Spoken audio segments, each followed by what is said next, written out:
Yes, ladies and gentlemen, and welcome to Brass on Tap. I'm so happy for you guys to be joining me and rejoining me in this situation.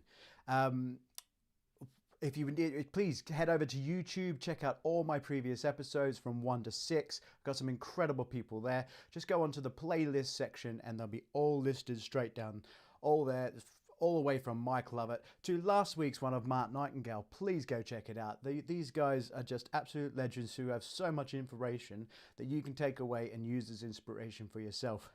Now tonight, episode 7. What an exciting one this is going to be. We've got this young sensational trumpet player called James Copus.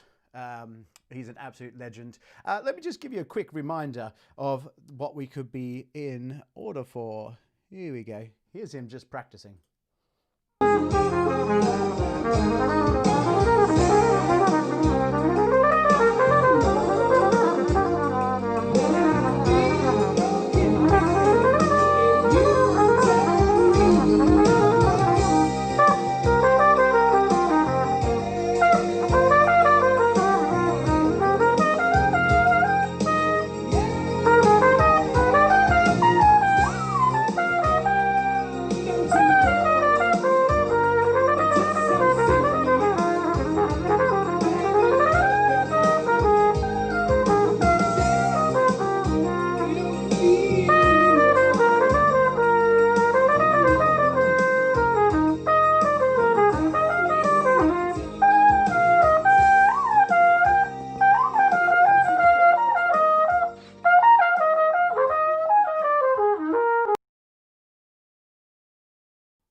Sorry about that. Man is an absolute genius. Where his brain takes him, I honestly can't wait to get into that and do it. But obviously, we've got to get the stream started. So let's go.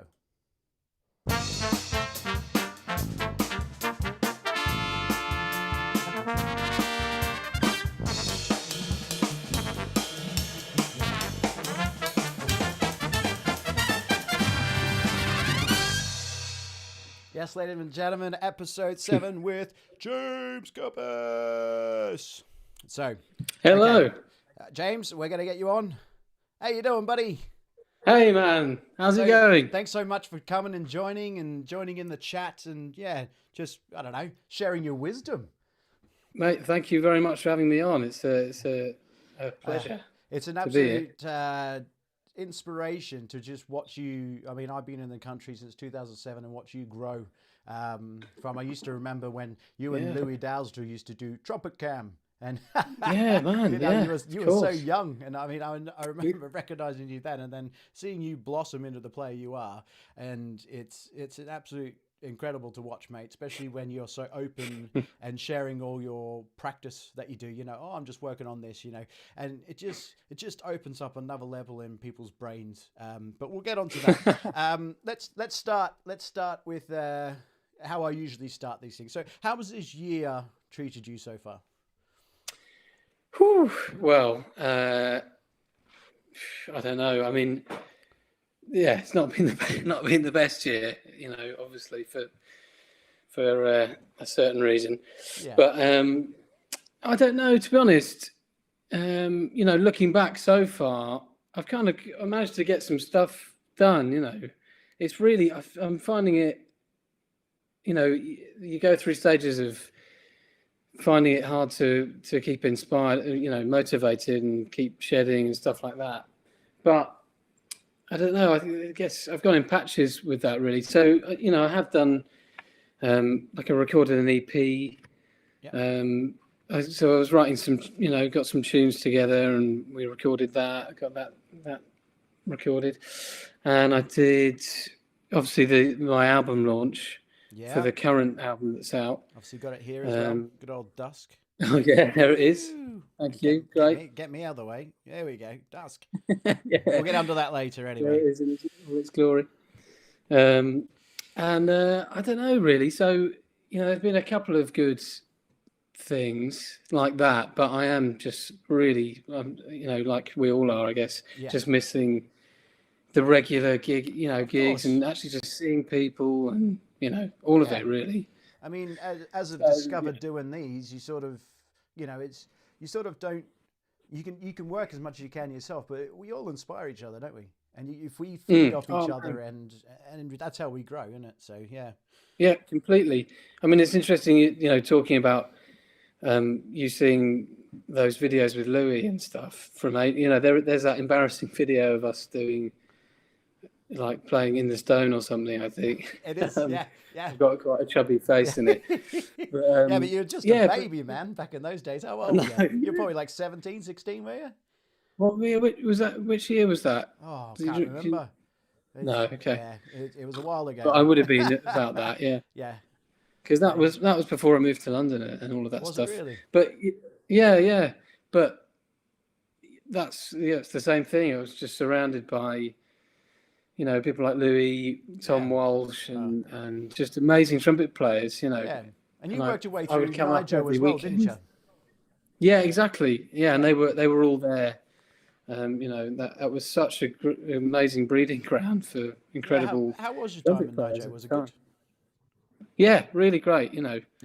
Um, it's an incredible platform for I mean, you learn to be able to read anything really. It's definitely worth 'Cause guys pursuing it if they're still up for it, isn't it? yeah, definitely. One thing that I I've since noticed, is that actually it's a certain demographic Yeah. of which I didn't realize at the time, but I think sometimes that means it's not so appealing to certain people, but I'm really proud that they're doing, yeah, they're making an effort with that, so Yeah. that it is more appealing for because I was very lucky to have gone through that, and I would definitely recommend that anyone go and do that, because Yeah. you learn how to play with other people in a big band, reading anything. It's great for session, learning how to do the session work and stuff like that as well. Yeah, it's great advice. I mean, it's one of those things where I don't think you've summed it up by literally surrounding yourself with those kind of people. And now look what's happened. Now you're working with those kind of people in the professional world, and you make long life friends, and you also make people who say you'll play on each other's albums or sessions together, and you learn to play together, and it's worth it pursuing ensembles like that, and what a band it is. So I Completely. keeping on your younger years as well. I read that you attended junior jazz course at Royal Academy. So tell us a little bit about that. Well, so I mean, just going before that, both my parents are musicians. Oh yeah. And my dad is a French horn player, or kind of, was a French horn player, I guess, professionally. And he, but basically, he was teaching with, and there's, a mutual friend of Freddie Gavita's, basically. Nice. And his friend, the guy I was teaching with, sort of suggested I get lessons with this guy, random guy, but it turned out to be Freddie, who's incredible. And yeah, it was crazy. That was, I look back, and that was definitely like the first step, for me, I think, because he told me about Nigel, and he told me about Junior Academy. Would that be where your sort of love for your certain styles, or did you have an inspiration before that, say, Freddie Hubbard's or anything? Like, were you listening to albums when you were younger that sort of got you in that frame of mind? Yeah, you know what? There's the one person I was into first really was Winton. Of course. Yeah, and I don't know if you know that album Hot House Flowers. Yes, I do. Yeah. Oh man, so amazing, incredible. And yeah, just the arrangements and everything is sound. I think he's still on the bark there. It's an incredible sound. Yeah, and that was definitely what first got me into jazz, I think. And then obviously Freddie showed me loads of stuff. After Winton, I think actually I remember Tom Walsh actually showing me Gerard Presenza for the first time. We'll get onto him later. I mean, he's another level as well, isn't he? Yeah, completely. Yeah, I remember seeing Winton a couple of times, and obviously he was probably the not the first trumpet player, because there used to be loads, you know, Al Hurt and all the guys back in the day. But Yeah, but Wynton was the guy that literally crossed over like seamlessly. He unbelievable. could be playing classical one piece and then jazz the next, and the Yeah, styles were perfect. Everything was it was bang on, and it's just one of those. You know, he showed. I got told by teachers so many times to just go, oh, you can't do both. You have to choose one. You know, and Wynton just mm. came through and just went, no, you don't. This is how you do it. I You mean, know, it's and ridiculous. yeah, it is. So He's just the best, yeah, and you he's know. still doing it now. I mean, you listen to him And now, he's and still, yeah, yeah, and he still sounds unbelievable. but now, and then now he's added another element. Now he picks up the mic and starts singing as well, and you're like, oh, come on, give us a break, man. Yeah, yeah. Yeah, But I yeah, mean, I'm sure. Have you been following all the, the Lincoln Center videos they've been yeah, putting out of the yeah, archive yeah. gigs and stuff? It's it's mind blowing. It really is. Go check it out, people. Honestly, look up the Lincoln Center Mm. Jazz Orchestra. Look up Wynton. It's inspiring. I'm eventually hoping I will get Wynton on, but he's a very hard man to track down for 5 minutes. So, Yeah, I imagine. but anyway, With those videos, there's one I keep going back to actually, which is a blow on Inner Urge of ah, his. It's one of those big band gigs, and go it's check that one just out. Yeah. amazing. Yes, we'll go check that out. But Yeah. yeah, going back to you, obviously, then you went on to the jazz course, and you Hmm. went on to play to do it full time, didn't you? First degree honors, which is amazing. Yes. Um, and you won the Distinguished Derek Watkins Award. Hmm. That's Yeah. it's incredible. Yeah. Well, I was lucky with that as well because I think they only ran it for a few years. All right. And I remember, um, God, I don't know. I don't actually remember how it happened, but I remember what Wendy, his wife, Yeah. coming to present the the award to me and stuff, and yeah, it was very special that because Derek actually came in to Wow. do before he passed away. He came in to do a little masterclass with the trumpets at the academy, and it was amazing, because obviously, but by that time I'd heard all the stories about him. He's just Yeah. this icon really for British trumpet playing. He still is. And Yeah. So well, yeah, of course, yeah, and it was just incredible having yeah. him there. And he led I remember he led a sectional. I think we played the Groove Merchant or something like that. And he led us through this chart, and it was unbelievable. There's So then sorry, mate. I was just going to say yeah. there's something to be said about having his experience, of just relating Mm, that, onto someone else, and that's something that I think a lot of people sort of take for granted. Not mm. having that experience, they just think, "Oh, I know how to play this," and it's like, yeah, but listen to the guys who have been doing it for years, and yeah, and I mean Yeah, that's an incredible opportunity that must have been. yeah, and just also, meeting someone that's played with like Mel Lewis Yeah, and met Dizzy and yeah, of knew course. Dizzy, and Yeah, all of this stuff. It's like a bridge to that other world that yeah. that I've just dreamt of my whole Well, playing life, really. exactly. Yeah. You know. So yeah, Mm. so I mean, you've had some incredible teachers. You've studied with Mm. Till Bronner. Yeah. Well, Tell us a little about that. that to be fair, that was really just one Oh, lesson, was it? but I Hey, put it's it still a down study. Why not? yeah, exactly. Yeah, I mean, yeah, we've exchanged a few messages and stuff like that as Yeah. well. But to be honest, that was through Ryan Quigley, Oh, was it? Ryan's um, great. Yeah, I'm gonna who get Ryan on yeah, hopefully. who I Yeah, owe a lot to actually. yeah. He kind of got me my first gig really, Did Ryan, he? and he's looked out for me ever since. Yeah, Well, in the end, yeah, man, that's that's that whole you can take a horse to water, you can't make it drink it. So he gave you your first gig, but let's face it, you've made your name yourself. well, yeah. So, yeah. Well, yeah, maybe we can talk about that though, actually, because Okay, that go on, that go for first it. gig was well, yeah, that first gig was a show called oh Christ, I can't remember it.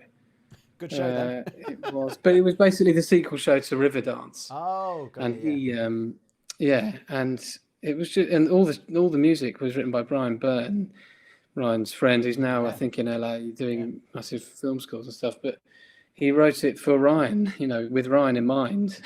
Must have been a So big you, part you then. can imagine it's yeah, it was really difficult, and I definitely couldn't do any of that kind of stuff up until that point, So, and I was doing that every night, It was kind of trying to play up to double A's, every night, and Yeah.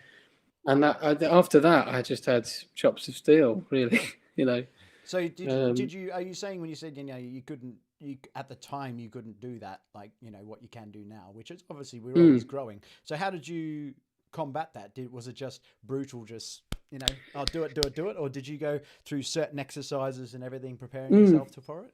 You know what? I think it's just brings attention to the fact that there's nothing that can replace actually gigging and just having to play something. You can't really practice that. And I think that's I had sort of cut lips and things like that along the way. But. Yeah. I had to find a way of playing this show and getting through it, and I don't think I would have done had I not had something forcing me to do that every day. Yeah. So there's definitely something to be said for just getting yourself out there, I think, and just doing the gigs and just doing as much as you can, as much real life playing as you can. Yeah. And I mean, I figured out a way of doing it somehow. Yeah, but... I mean, you could never replace, as you said, doing a live gig. You can't replace that. It's a different kettle of fish. Your environment. You like it's come up in previous streams. Learning to play accurately with a mic. You don't have to force it. You have to. That's different. But I mean, the greatest thing about, I guess, technology these days is you can look up and get scores, like musical scores or whatever, and you can play along to them if you can. Maybe, to all our viewers out there, James has hit the nail on the head. Get into it. Play through a show. Challenge yourself. If you can't do it the first time, keep going. You'll eventually do it. Force yourself to do it. Absolutely, that's yeah. great. I might do that myself, to be honest with you. I need to dive back into all that kind of stuff and just, as they say, get gig ready. So, well, yeah. I mean, especially in these times, I'm doing quite a lot of practice at the moment, although not so much this week because I've got a new job. But but I've been doing a lot of practice, but the few things, actually, my album launch gig, for example, is just a quartet, and it's quite full on music. Yeah. And I was really knackered. I bet you were. When you're not playing gigs every day, you definitely lose some stamina, I think. Yeah. So it's just I think personally certain muscles just forget to do what they're meant to do. Yeah, you know what I mean? definitely, yeah. And I guess we all haven't been smiling a lot, and I guess I thought about that the other day. I'm like, every time I smile, I remember this one day I got together with a mate and we just literally laughed, and my belly and my face was hurting. And it's like, this is a good trumpet exercise. Maybe you should laugh more. Yeah. But anyway. So we touched on Tilbronner. So let's move on to the guru himself, Gerard, shall we? Gerard Presenza. He's an absolute legend. If you don't know him, viewers, please go look him up. Just tell us a little bit about him, like how your lessons were, and I mean, did he really lay down your baseline for when you're doing, like your practice videos? And I mean, you share so openly your practice videos that and it's great. It's only a minute or just over a minute. It's just you jamming along to something that I'm guessing gets your groove that day or whatever, and you're just sat there, and I'm guessing you must be blowing and then you just turn the phone on and go, I'll record this one and keep going again. Yeah, but tell us a bit behind your mindset. Are you running through patterns? Are you running through chord progressions, or are you trying to just use your the flappy things on the side of your head to try and hear where it's going to go and where it's going to take it? Just take it through a bit. Yeah, I mean, it's been a long journey to get to that point. Firstly, cheers. Oh, cheers, mate. What are you drinking? I'm on the rum tonight. Nice. Bit of red wine for me. Yeah, bravo. It's it's taken, but I've always been an ear player first. And actually, I think that's kind of probably quite common with trumpet players, because we've only got 3 valves. Yeah. Yeah, and you have to hear the note before you can play it. Yeah. Otherwise, you're not going to hit it. Yeah. So I think probably a lot of trumpet players come at it from that angle. and I definitely did. Yeah. So, and then since that, I've got a lot of theory. I think improvising, the better you get at it. For me, it's about matching the ear side of it to the theory, Yeah. so that you can. I mean, I can hear something before I know what it is. But once you've worked out what it is you're playing, then you can more easily apply it later on. Yeah. And going back to Gerard, I think I heard he was like that as well, and I kind of that gave me hope, because that was a big thing for me, actually, the theory side of it. I didn't really have any of that. Compared to my ear, it was nowhere for a long time. I think it's harder to go the other way. I think it's harder to train your ear than to learn the theory, personally. Yeah, Yeah. I'd agree. Yeah, I would agree with that. Yeah. But yeah, definitely, matching it up is so learning a bit of piano, getting some voicing ideas down, knowing how to voice chords, and knowing about where different chords come from, which scales and stuff like that. It all helps. They do it, yeah. But those videos, to answer your question, I think, I don't know. I'm not thinking about it. And although I don't know. I think once I've heard, if it's something I've heard a lot of times, I probably don't have to think what the changes are. But yeah, you do. Thinking about it, actually, you do. You're aware of what the chords are. Yeah. When you're playing. Of course. Yeah, I don't know really. Yeah. And I mean, but you have this great knack as well, which like a lot of people.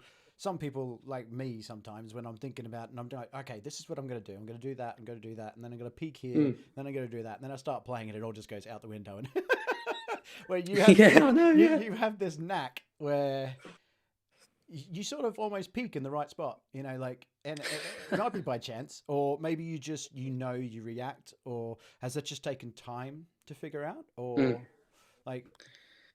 Yeah, it does. It has just taken time, and with the jazz thing, it's such a long journey. I'm still trying to be able to do it fluently and all the time, but the more you're thinking about what you're playing, the worse it's going to sound. Or and it's hard to, when you're playing along to a backing track or just a track or anything like that. But the more you can listen to what everyone else is doing all the time, the better, really. Do you have any exercise books or anything that you've come across that have really helped you in your journey? Exercise books. Well, with that, I mean, I do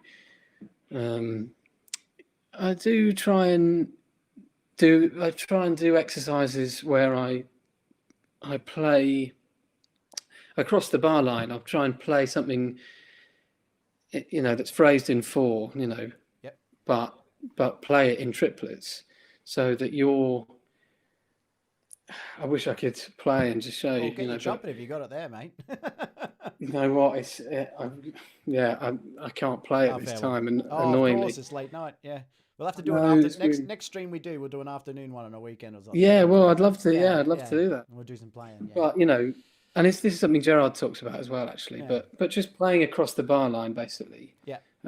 So that you're not playing in groups of 4, but you're playing over that. You're playing freely, loosely. Yeah. But you're still clocking the time that's going on with the people you're playing with. You're clocking where the 4 bars end, so you can hit the. Do you know what I mean? So you're almost just working as more like an entire phrase of a line rather than just per bar. Yeah, it's just getting to the point where you can play whatever you want in any sort of rhythm that you want, and you can still you still know where the rhythm section are, and you still know where you are in the form. Yeah, that's great. Yeah, so actually, I just take that clock exercise, the Clark 2, isn't it? Yeah, yeah, And that can help. Just starting with that, you put the metronome on, in 4, and then so,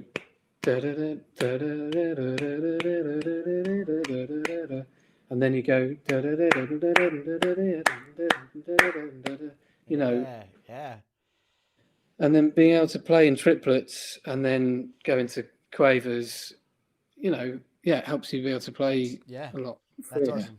I mean, one of the Yeah, triplest things someone ever said to me was learning to play those Clark studies, but you got to play them in triplets instead of the yeah, group of four. And that took me a yeah, while. That took me a while to figure out, man. yeah. My brain wasn't having any of it. It was just like, nah. But eventually it clicks, So persistent, but yeah, it's a yeah, mind opener. So there you go, guys. If you're watching, go try hmm that one. That'll keep you that's a good busy for a exercise. while. Yeah. I mean, in terms of books, actually, Gerard probably talks about that in he's got a book. Well, does he? Amazing. And it's probably, yeah, modern approach to trumpet playing, I think it's called, something like Yeah. that.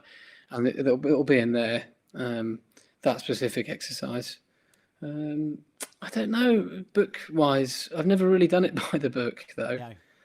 Well, that's No. in the end. There's something to be said about that, isn't it? Like Yeah, you're your own guy. You've turned it, and rightfully so. I mean, there's loads of people in London that I know of that are literally saying, like they're sat there and they'll be soloing or they'll finish the solo and they go, "Yeah, man, it sounds great," and then someone else will go, "Yeah, but you ain't no James Copus, are you?" You know. oh, that's too kind. No, but That's it's one of those nice. things. You're building up this reputation, mate, but that's down to you. Yeah. You haven't sat there with that exercise book, and it's all coming from here, which is it's amazing. But That's great. Yeah. yeah, so I mean, Gerard presents him.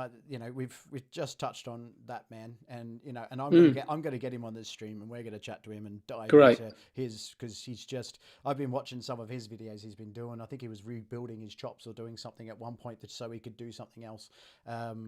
He was trying to Oh make wow. himself Yeah. more efficient, I think, and he was Yes. recording his practice to become more efficient. And it was just so intriguing to watch. And I mean, he's Yeah. already an Well, but incredible trumpet player. So yeah, that's the thing with Gerard is, and I want to be like this. I hope I can. I feel like I am like this now, and I want to be like this for the rest of my life. Really, yeah, he still absolutely loves shedding the trumpet. He yeah, he he does. loves it. Yeah, And that's you've got to garner that really. It's you can't. It's hard to force yourself to sit down and you've got to find a way of just loving.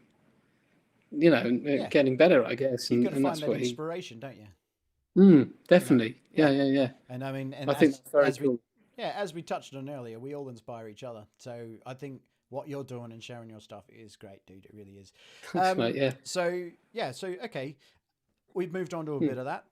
Let's get on before we get to your album launch and stuff like that. Mm. Let's talk about some of the other stuff that you dabble in and out. Well, I didn't not even dabbling really. You're sort of like a multi Yeah. hat man, aren't you? Like you dive in and out of orchestral stuff as well as big band Mm. stuff. And Yeah. for some of our viewers out there, going from that small group to the big band, and I've asked a few of the guys in the chat this, like it's a big bag of hats. So is there a certain way that you prepare for it personally? Like even walking into a studio, not knowing what you're going to get, do you just go, Mm. oh, I'll cover everything, or do you just go, you know what, I'm just going to sit down and do good warm up, solid stuff, and go back to basics, make sure I'm ready to go? Like, what's your process? God, yeah. It's really. I feel like I've fallen in. Just happened to have fallen into being able to do all that stuff in a way because of like the Nigel thing, and it was all about that kind that kind of precise playing, being able to play your instrument really well, read anything, and I don't know. I feel like after that, really, I got more serious about trying to do jazz most of the Yeah, time. But I was definitely there was a big part of my life that I just wanted to be able to play anything that yeah, someone could put in front of me, chops wise or reading wise or all of that. Yeah. yeah, So I definitely, you know, and I remember also a phase where, you know, I kind of had to change a lot of stuff going on here, and there was a point where I couldn't really play above a middle C, Yeah, you right. know, and I remember thinking, right, either I kind of give up or I'm just going to work really, really hard at it, you know, I think we've all been through because those there's no, moments.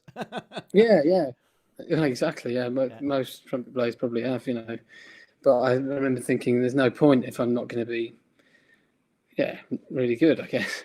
Well, Yeah, so I kind of got that down from that, and you know, that coupled with both my parents being classical musicians. You know, I mentioned my dad being a French horn player, and so I always loved that side of things from that as well.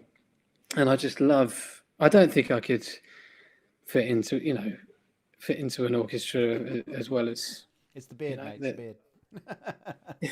yeah, yeah, oh, yeah. But that's hiding the double chin, so Yeah, yeah. I got plenty of them. Don't worry um, about that. um, but you know, I still love. I have so much respect for those guys that Yeah, can do that. It's yeah. just, you I know, mean, like someone Phil. who can Phil sit there for James 150 odd bars and then come in with this beautiful entry, you know, it's it's a hard one to do. I, So yeah, you know, I haven't actually met him yet, and you know, obviously got loads of mutual friends, but Phil oh, Cobb, I just think he's the best lays it down, doesn't he? trumpet He's player ever. Yeah, he's pretty and I just much. watch videos of him a lot. Well, I mean, you can To be imagine honest. like it was so funny when Morris Murphy passed away. You know, bless him, and then everyone was just mortified, and you know, it's who could Mm, replace him? You know, and then this young guy comes along, Phil Cobb, and everyone's just like, okay, you know, let's see, and then it was yeah, like, oh, okay, you know, yeah, what a player, unbelievable. yeah, what a man. He's It's ridiculous. Yeah. inspiring again, and I hope to get him off on this show. Oh man, One please of do that. That'd one be of my great. favorite stories of Phil was he woke up one day, and this is from a mutual friend that we have. I think we might have even Yeah. lived with him at the time. I can't remember. Right. And he just he said he woke up and he went, "Oh, I need a mouthpiece," and he pulls out this basket of like I don't know, just a basket of mouthpieces, and he just goes, Yeah. "Doot, doot." Yeah, that'll do today. It's just like, Just ridiculous. okay. Yeah, I've heard that about him too. Yeah. So, which is great, you know. Unbelievable. Yeah. And it also proves the whole wives' tale of, you know, a mouthpiece makes a player, because it doesn't. It's the player that Mm, makes the sound. If you've true. got that sound in your head, you can produce that sound and whatever. It's just the mouthpiece helps really. But yeah. Yeah, So I'm absolutely. not gonna dig into equipment with you, because everyone's Well, can different. if you want. Every trumpet player does. I mean, if you want to, do you want to share what you Well, got mate, I you mean, play on? it's going to be pretty boring story with me because I just play a seven Okay, C. here's a different one for you. You play a C, yeah, that's great. You play a 7C. So another guest I had on here, Larry Marigolano, has played a Mm, 7C since he started. He literally has not really? changed, and that man can play anything. He has played anything, and I mean that he's also missing bloody some teeth. He's got some false teeth in. I mean, the other day he fell over the other day, hurt his pinky, broke a couple of ribs, and he's still playing up the triple Z. I don't understand it, but Wow, really? it's this new compression system he's bringing out. So, Right, but right, okay. as you just proved with the 7C thing, it doesn't matter because for No, me, hearing what you sound like on a trumpet on a trumpet, you don't sound like you're playing a 7C. You sound like you're playing this massive thing, which is it's just amazing. The sound, the tone, and timbre there. I mean, thanks, mate. Yeah, have you always had that, or is that something you've worked on? no, Right. no.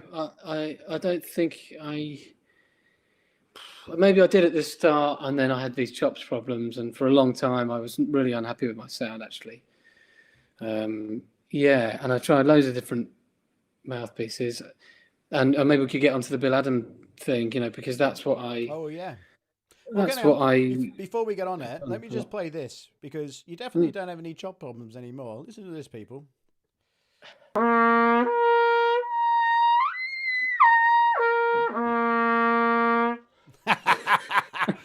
There's no chop problems there, buddy. So how did Yeah, you go yeah, to fix the that then? obligatory double C.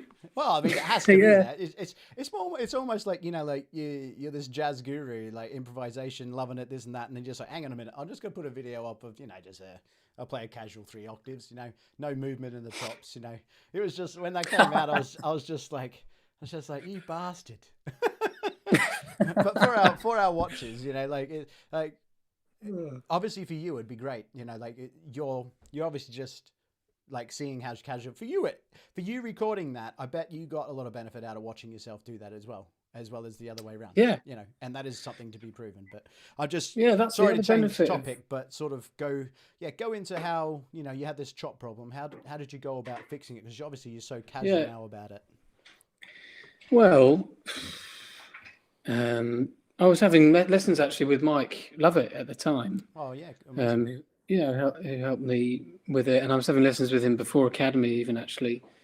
And I think, to be honest, maybe, I don't know, maybe it's just passing blame onto someone else, but I think I had quite a French horn embouchure actually, and maybe it had something to do with my dad starting me on the instrument. But my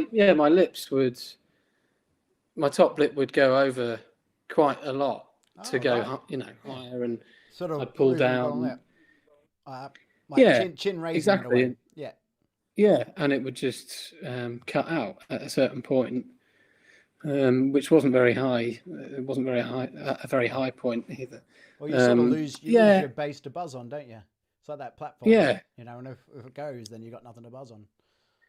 yeah, and looking back, I think it's dangerous calling things embouchure changes because that makes it seem really drastic. It does, yeah. Because it's a gradual thing. If you're always focusing on the sound, this is what I learned, just focus on the sound. And if the sound is exactly how you want it to be, exactly, then everything else behind the trumpet has to be working, And basically that's what it, long story short, that's what it was for me. It was a journey finding that out. So, I still do the top lip comes over maybe sometimes, and I'm still working on it, really. Yeah, of course. We're never going to stop learning, are we? Or improving. So. No, exactly. Yeah, hopefully not. Yeah. And funny enough, it's good for you to pick your own faults up. Like for me, like until someone actually says to me, like, "Oh, have you noticed this is happening?" And I'm just like, "Oh no," Yeah, well, I had that. I was playing with George Hargett, in fact, and he said, Monster. you realise you sort of bring your head forward a bit sometimes when you're going, I hadn't noticed that before. Yeah. And so since that, I thought, right, okay, I was filming myself and looking in the mirror. I always practice in the mirror, actually. Yeah. Anyway, but after that, I thought, right, I'll think about some Alexander technique stuff, and actually, and that ties in with another thing I saw. I'm just always watching trumpet videos. So am I. I saw a yeah. There's a Dave Monette video. I can't remember who's trying his trumpets, but he's talking about the proper neck position and body position and stuff like that, and even hips. Even that, it all ties in. Yeah. And you'd be amazed how much difference it makes being stood really relaxed with the hips balanced over the head and neck sort of balanced over the hips properly, and anyway, so I got into all that, and you're improving every time, really. There's small steps, and if you're filming yourself and recording yourself, that's really a good way of noticing those things. That's absolutely, you're absolutely right. If you look at the old pros, the Maynards, the Alherts, all the guys. If you see kids these days, and I try and teach them, like as in, when we're allowed to be in the same room as other people, we get invited for master classes and stuff like that to do, and be sat there, and these kids would be slouched on their things.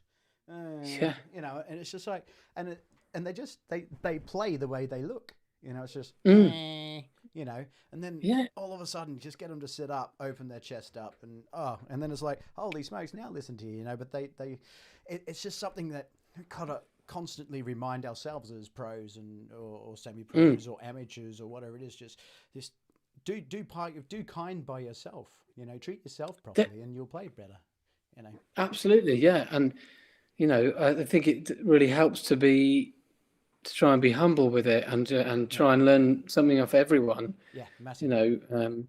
yeah, and even I remember like a year ago, I was doing a thing with Gordon Campbell was on it, Yeah, and monster as well. Yeah, beautiful player. yeah, and I just thought, yeah, I'll ask him about. He's one of the world's best Yeah, brass players, incredible brass player, and I'll ask him about stuff, and he noticed some stuff. He was like, "What? Try just literally when you breathe in, you need to breathe in more openly. Open your throat more, make a sound when you're doing it, and yeah, even that helps. yeah, exactly. Yeah, And that was a year ago. And I exactly. wasn't doing that properly, but because it's you get into habits like if you slump a bit or you Yeah, whatever you do, it's really hard to when you're in a habit to get out of it or even notice it. So it's yeah. good to always get lessons with people and Everyone. ask Well, well, we're everyone really. touching on it. We've obviously touched on, not that we're touching each other, but there's touched on some of the Yeah, I hope not. teachers that are that you've touched on. But Mm, you yeah, teach yourself, don't you? yeah, yeah, Yeah. exactly. So You've got to learn whereabouts? to do that. So whereabouts can people find you for get to try and get some lessons and all the rest of it? Mm. Oh yeah, I see. Right. Well, so I mean, the best way at the moment really is on Zoom. Okay. Um, yeah, And what they'll and find that I through do your actually. Facebook, or do you have a web? Do you have a website they can go to? You know what? I have actually set a website up Great. called. It's on simplybookme.com. Okay. And it just makes it easier for people. You can just go on my site there. Yep. Can I send you a link Send send somehow? send me a link. Don't do it now. Send me a link, and All right. or you could do it now, if you want. And Yeah. if you go on Facebook on your mobile or whatever, and you just comment, I can put the comment across the page if you want. Um, Yeah. yeah, Okay. and then we can go from there. What I'll do is I'll add that to the comments on the video on YouTube. So if you head to YouTube, you Yeah. can see Okay. it there. Great. Yeah, Well, I'll send you that. I'll get you that yeah, link give to me you. that. But yeah, it just makes it easier to kind of you can go on there and book an Yeah. hour, or you can book whatever. Great. So honestly, Um, guys, get out yeah. there and dive into James's brain, and I'm definitely going to do it eventually. Trust me, once I've found some time as well. So I can't see who's watching on here. you Can can't you really see. see? I know that 5 people are watching. People, come on, comment, do some reactions in the comments, and let James know that you're here and that you're enjoying the stream, or ask questions. You got this time with him. Why not get the questions in? Let's move a little bit Yeah. on to some of the incredible guys you've backed as well, and how Yeah. that is different for people. Like obviously, not everyone out there gets to back some big people like say Ollie Murs, Pixie Lott, Gregory Porter. He's a favorite of mine. All Yeah. these guys. How's you went on tour with Ollie Murs, didn't you? Mm, Yeah. yeah, I How is did. it? Yeah, it was amazing.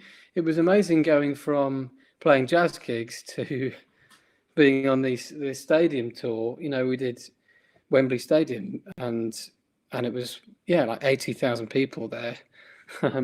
It's a bit different from the gigs I'm used to. Yeah. Playing to not that many people. It was amazing, and actually I got the gig after Mike Davis, who I guess Yeah. you know Monster. Yeah. Yeah. him, of course. He's been mentioned multiple times on here. Obviously, he plays I along with bet he Tom has. Welsh and Yeah, everything. yeah, Yeah. yeah. Lovely guy and amazing player. And because of that, all the horn charts were really good, really hard parts, because he was playing them. So I think he got a different gig. He's now playing with Paul McCartney. Yeah. Of course. Maybe he was doing Yeah. bits of that, and so he asked me to fill in basically. And we did this tour. It was amazing. It was amazing, and Yeah. it was similarly, it was you had to play it the same way Yeah. every night. Just play it with precision, and Yeah. It's something we it was a touched good on when challenge. we did Tom Walsh's thing as well, because he was saying like when he started double tracking and all the rest of it, and trying to be accurate with Mm, himself. Even his mm, cut-offs and everything like that, just trying to play it exactly the same each time. It's just something to be said about sort of recording and then sort mm. of trying to do it exactly again. And that I think Yeah. that there's something to be said about setting yourself up to play in a section. You're almost playing with Oh, yourself, you know. So, but yeah, completely. yeah. Oh, I mean, that Rosie's the thing. sorry, mate. Rosie's dropped in. She's added a Oh, question here. She says, "Hi, James." She goes, "What's it like working with Jacob Collier?" hi, Rosie. Well, yeah, amazing. He's a bit of a genius, isn't You he? played on his album, didn't Um, you? yeah, I'm on 2 tracks on the new on Jesse Volume 3, um, and yeah, it's incredible. I just went around. I mean, because I know him from I've known him since I was 16. Wow. From junior academy. So back then I just knew him as Jacob, this Yeah. amazing, always thinking about music. He was always like drumming on the table, working out rhythms or whatever, singing things. And I just knew him as that guy that was just always mad about thinking, music. Yeah. And now he's turned into who he is now. Well, four It's just, Grammy award winning, yeah, yeah, music it's, maker. it's It's ridiculous. incredible. Yeah. And it couldn't have happened to a nicer No. guy. I think he's stayed very humble, Yeah. which I respect. Yeah. So anyway, so I hadn't seen him for a long time, but he asked me to come round and record. Yeah, and it was really good to see him first off, and then yeah, it was nice because I think we've always respected each other because we both got quite good ears, and so the way we recorded was quite quick, and he would just sing the next part, press record straight away, and I just play it, Yeah. and they were and we just layered these things up. So did he Um, just allow you to do sort of almost what you wanted, or did he say, "I want something along these lines," or how did he approach it? yeah, he would say, I want something along these lines, really. Yeah. Maybe I had a couple of ideas, Yeah. but really it was him. He basically wanted that on one of the tracks. Remember, he wanted that Roy Hargrove Yeah. stacked flugel sound, which Yeah. is It's awesome. amazing, Yeah. very unique sound. So he wanted that. I can't remember which track that's on, but yeah. And then I did do a load of blowing on one of the tracks as well, but it didn't get used in the Right. end. But so we did a load of stuff really, and That's yeah, it awesome. was great. Must have been a hell It of an was really great. experience. Yeah, Yeah. yeah, I yeah. mean, he's for me. I mean, there's as Callum Al pointed out. Every musician's on the spectrum somehow. But I think Yeah. I think he's sort of in a universe. Really, that's how much on the spectrum Oh he is. man. Because I can imagine he imagines the whole piece before he even starts the first note. Do you know what I mean? And then he's just trying Yeah, to he's trying it's to get this stuff out of his head and put it on. That's how I imagine it, and then it just grows from there. But yeah, but but he's it's again the same thing. I tend to not believe in just talent. I think it's all comes from a place of hard work, really. And he's another example. He's been doing that kind of thing from a very early age, yeah, which is why he loved it, and he's continued to love it, and he's amazing. worked because of that. He's worked very hard at it, and now Yeah. he can do what he can do. That's incredible. Well, hopefully Um, that's not the last time you get to play with him because it'd be great to hear you on there I again hope not. singing. Yeah, Yeah. yeah. I'm annoyed. There's actually a video on YouTube, everyone, if you want to go see it. I should have set that one up ready to go, but I unfortunately I missed that one. So yeah, so yeah, so Hmm. going back to obviously playing with all these different people. You're going from Yeah. pop to big band to. I mean, I saw you play with Guy Barker big band as well multiple times. You know, is going back and touching. Do you prepare for a single gig? Like if you've got a gig coming up, you go a couple of days before, whether it's a West End show or a big band. Do you go, you know what, I'm going to go play along some tracks, or are you just literally working on basics and making sure chops are ready to go? Well, yeah, it obviously depends on what gig I've got, but if it's a session-y kind of thing, yeah, like a West End show or whatever recording, I do actually use a different mouthpiece, for example, even, Why because it's not? very hard to, usually those things you want a brighter sound, Yeah. really. That's the one thing mouthpieces can help with, I think. If you're trying to play lead trumpet on a 7C, it's probably going to be in making yourself life a bit difficult for yourself. Yeah. But so I've got I actually play a Jerry Hay, Bob Reeves signature Wow. thing, That's cool. because Yeah. before that I was on a 3C. Not to get to mouthpieces, but No, I but was playing a every trumpet 3C, player does. and It's it's fine. yeah, exactly. We've got to at some point. But it's the same. It's a 3C rim, I think. So that's why I tried it, and yeah. So I first off I used that, and then I think that's something I've gotten used to is switching between those two mouthpieces, Yep. and that takes a bit of working out, I think. Yeah. So yeah, if I've got a sessiony sort of lead trumpet kind of brighter thing coming up, I'll probably the day before or something, I'll just whack that in and do some long tones. Yeah. Just getting it all working, get your chops used to it in a way. Yeah, exactly. Yeah, and do maybe some expanding scales or something like that, just playing all over the register. Yeah. Yeah, and it's just but really, like you say, it's all in your head. If you can hear if you can hear how it should sound, like listening to playing with Tom Walsh, for example, for Of course. a long time. Yeah. I was there,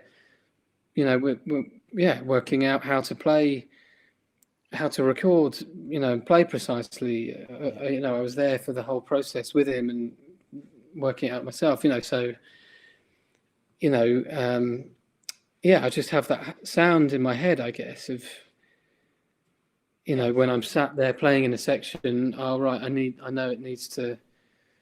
to focus on my cut-offs.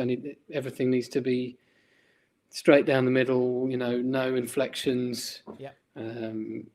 Just kind of fit in, unless you're playing lead, maybe. I mean, I think it's just a different mindset. Yeah, here's a question for you. I mean, it's something I had to work out, and we're always still working it out. And I've always got different people in my head. When I'm trying to do it, especially these days, the more people I meet, when it comes to a fourth trumpet chair in a big band soloing, or a lead trumpet chair, I'm thinking of all different kinds of people.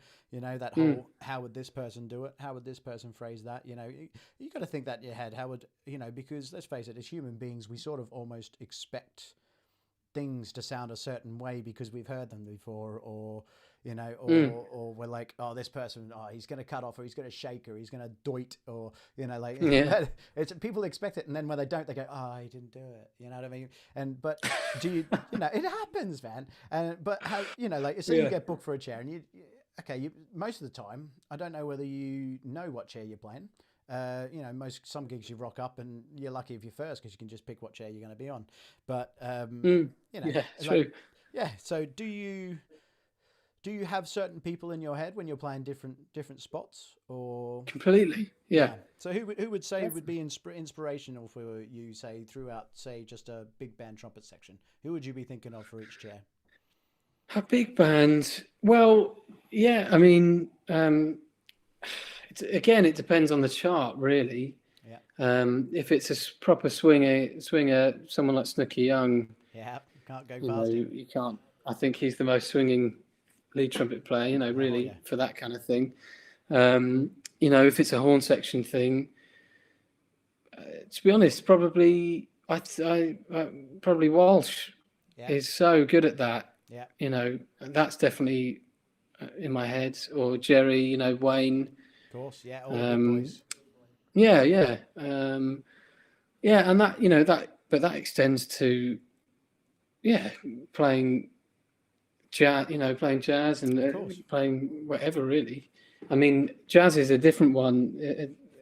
It's slightly different in that really what you're trying to do is find your own sound eventually. Yeah. But, I think the way you get there is by trying to sound like, for me, I've tried to sound like, Gerard, Freddie Hubbard, and Chris Potter, really. And Chris Potter's a different language. That's yeah. Yeah. Well, yeah. I mean, monster. Yeah, exactly. And and maybe Winton and a couple of others Yeah. as well. But those three are really my I can biggest actually hear that now influences. you've said that. I can hear that in your Right, playing. Yeah. really. And do you ever And find I could, yourself playing something one time and then you sort of get caught up in the moment and go, oh, I've quoted that person. I didn't realize. And then you're like, crack, yeah, back to the solo, oh, sort of thing. Yeah. definitely, Yeah. yeah, completely. Yeah. I mean, hopefully, eventually, you get to the point where you combine all three of those, or for me, To make all your three of sound. those things. Yeah. Yeah, exactly. And there's definitely, like, in those short video clips on Instagram that I put up, I could show you the bits where that I've got from Freddie, or I've got from Chris, or Yeah.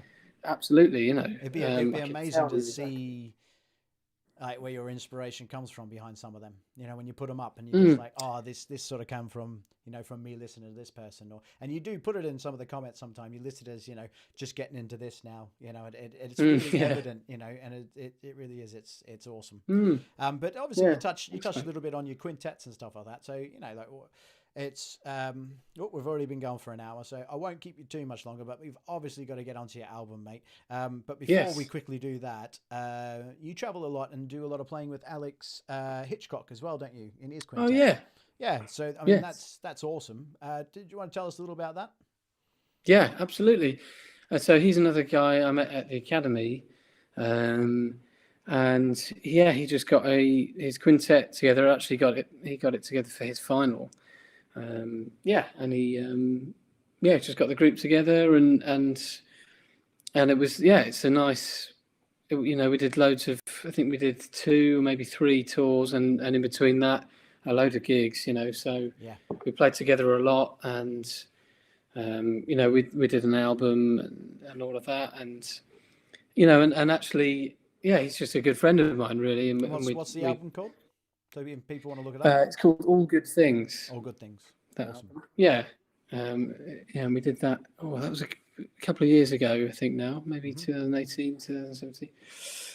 Yeah, and yeah, he's a good friend. Actually, when I first went to New York for a visit, that was with him. Yeah. And yeah, so that's a good partnership. With him, he's a good friend and an incredible player, and he's just always. I think we're always both trying to find new, Yeah. just I've heard you get guys. better, find new music. Yeah, I've heard you guys a few times, and I just Oh, yeah. find that your journey just gets bigger and bigger each time. And the more comfortable you guys are getting as well. Even not saying you're not comfortable, it's just more like your musical journey is just getting bigger. I mean, you're both young, so it's just going to get better and better. So it's Yeah, amazing to well, watch, mate. thanks, mate. Yeah, and actually going to New York was a big eye Yeah, opener as well, because that's where this music right. that I love is from, really. Originated, didn't it? So Yeah, and still, all of the kind of, a lot of the music that I'm into is coming from there right now, and yeah, and going there. That's where I met Jason Brown, who was the drummer eventually on my album, which I recorded last year. yeah, And he's played with Cedar Walton and Nick Payton, yeah. Ryan Kaiser. He's the real deal. Yeah, he is. Yeah, And so that's, that, I think we talk about all the session stuff, but actually nowadays, I like doing that. I don't think it's actually compared to someone like Welsh or something, maybe not my forte, or so, and I think I like now that I'm focusing more on trying to create new music yeah. and We're play trying to create you you and your sound, isn't it? Mm, Yeah. Which brings me yeah, on, definitely. obviously, to Dusk. Let's move. Oh, yeah, here we go. Let's move Dusk, shall we? Let's move him over here a little bit and shrink him down a bit. There we go. All right, we got Dusk up. So, how did the process go from, did you all, because you composed and arranged every single tune on this CD, didn't you? So, how did you sort of go to a point of, were these tunes always in your head, or like how long did it take you to get these down? Was it a quick succession, or was it over a couple of years, or? Yeah, it wasn't quick. It wasn't quick. I think sometimes I have a bit of a problem in that everything I do, I want it to be the best, and that's actually sometimes not good, but it was definitely the case with this, and I wanted it to be really the best that I could do, especially because it was my first thing. Yeah. I've actually got, since that, because I recorded another EP like a couple of months ago, and that should be coming out soon. It was easier. It was an easier process the second time around. But yeah. So the tunes I've been writing for, been thinking about for, good 2 or 3 years. I've been thinking about doing an album for a good 2 or 3 years, and then things slowly came together. The writing thing. I think, that's another. It's another skill, like trumpet playing. It was something I hadn't practiced as much as the trumpet, so I needed to do a bit of that, and so it took me a long time to get some tunes that I thought were all right. Did you have any inspirations on the way, or while you're writing? Yeah, well, writing wise, I mean, actually, I could track by track. Dusk, the track Dusk, for example, was quite. I remember listening to The Eraser by Tom York a lot. So that's very influenced by that. And then actually a few of the tracks were influenced by Seamus Blake. Oh, hey. I think he writes amazing tunes. Yeah. Amazing sax player. So things like Early Hours was definitely influenced by him, and maybe The Line as well. Yep. And then actually, that Winton tune, Nosmo King? Yeah. Or all the Black Code stuff and the early stuff of his. That was quite influential as well. Oh, amazing. So Straight Ahead is maybe a take on that, Yeah. But yeah, it was a process. It was a long process trying to make it my own, really. Yeah, I bet. I mean, you did an album launch. I think it was, correct me if I'm wrong, September 27th. Is that correct? Oh man, I don't actually. Yeah, or 29th maybe. Or maybe 29th. I know it was something. It was a day that unfortunately I had work on, and I knew I couldn't make it. it. Right. It was really annoying. So, however, well, I do have a little clip set up. If you indulge me, Matt. Oh, brilliant! Yeah, I just sure.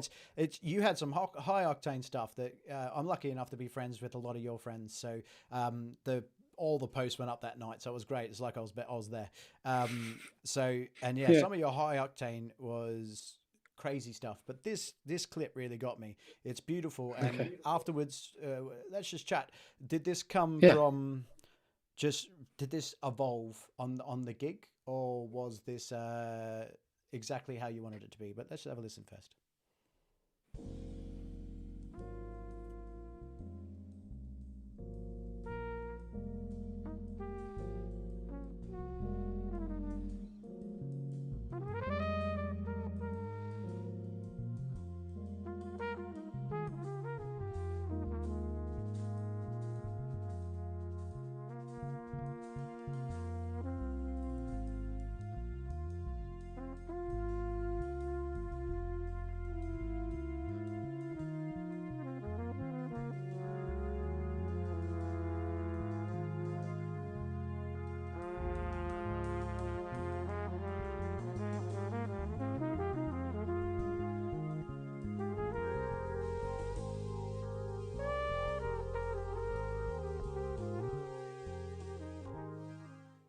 It's beautiful, man. It is just grooving along. Thank you, mate. Apologies about the smallness of that. I couldn't bloody get it any bigger.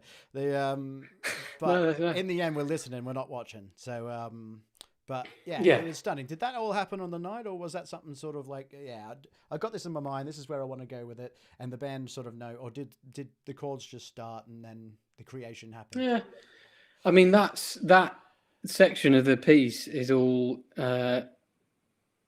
Just D minor. That's the only chord. There's no groove. There's no. And I wanted that in that piece. There's a couple of tunes like that on the album, because for me it's about the tunes are great, but really they're vehicles for improvising on. Of course. Yeah, and that's what you want them to be. So I wanted that kind of thing to happen, to be really free and really loose on it. Yeah. And that's exactly what, so that all just came on the spot, and that beautiful moments like that happen, hopefully. Yeah, but and then actually there'll be some. I've got two of those tunes on the gig were filmed, so they'll be coming out soon. And whereabouts will they come out on? Well, they'll probably be on my YouTube channel. Great. And I'll post it on my Instagram and stuff. I'll put all the links to everything down in the comments on this as yeah. well. So. Okay. Yeah. But yeah, that was a nice moment. It was so nice to play with people again, and people that are so good like that. And it was sold out crowd, which is great. And I think every man whose dog was biting at that gig. So it was great. And noticed the perspex. Oh yeah, of screen. Course. I had to use that. It was very COVID safe. safe. That's COVID safety there. Yeah. Just for anyone that's getting a bit annoyed, it was COVID safe. Don't worry. But yeah, I really can't wait for gigs like that to open up again. Same. And do it. If you're not convinced yet to go buy James's album, just take a quick look at this little promo, and this probably will convince you.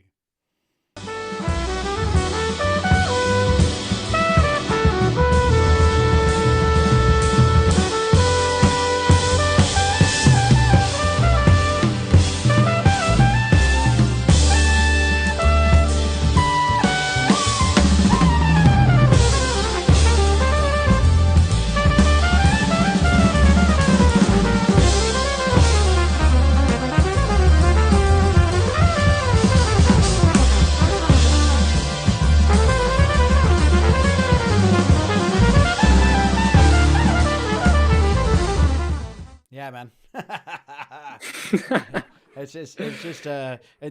sort of would love to just dive into your brain and go, "Where's he going with this?" But it's so good to listen to. Yeah.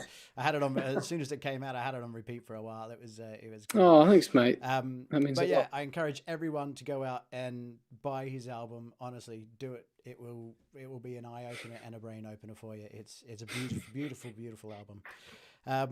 So yeah, I don't want to keep you much longer, mate, but I like doing a little thing at the end. Let's just get rid of this so it's not covering your face. There we go. I like doing little quick fire questions just to put you guys on the spot. It won't be too long, maybe 4 or 5. Guys, if you've got any questions to get them in now, because I don't want to keep James all night. So how about we do one of favorite gig based on any style that I've seen? No, that you've played. Oh, that I've played. Oh, jeez. Everyone gets really hard. Oh my God, that's really difficult. Do a couple. No. Do a couple. It doesn't have to be a favorite. Like just do favorite gig. Just do okay. How about a fun gig that you remember doing? Like it has something with a story. If something happened. Oh, jeez. Yeah, I'm really shit at these quick fire things. I mean, maybe the easy option is that Jazz Cafe gig. Oh yeah, fair one. Oh no. But obviously stuff like that Wembley Stadium gig, it was pretty incredible actually, just seeing that massive crowd, because we were behind a screen and they just pulled it up. Oh wow, yeah. I mean, there's something to be said about playing your craft for hundreds of thousands of people and them loving it, isn't it? Like, that's when you sort of go, oh, this is why I play music. Yeah. I mean, we don't always do it for the crowd's enjoyment. We do it for our enjoyment most of the time. But when they're loving it as well, that sort of goes, oh, wicked. Everyone's having a great time. So, but on top of this is meant to be quick, isn't it? But on top of that, I think the happiest time I ever am is playing jazz, with improvising with other people who are just really good musicians. That's so some jams I've had at Ronnie's with like Ashley Henry and Jason Brown. I remember playing with them, and we played a tune called Barracudas, which is a great so that sticks in my head. Amazing. Actually, that moment was really fun, and stuff like that is where I'm happiest. How about some favorite countries that you enjoy the music of that you visited? Oh man, yeah. Well, I mean, New York would have to American, be yeah. number one with that.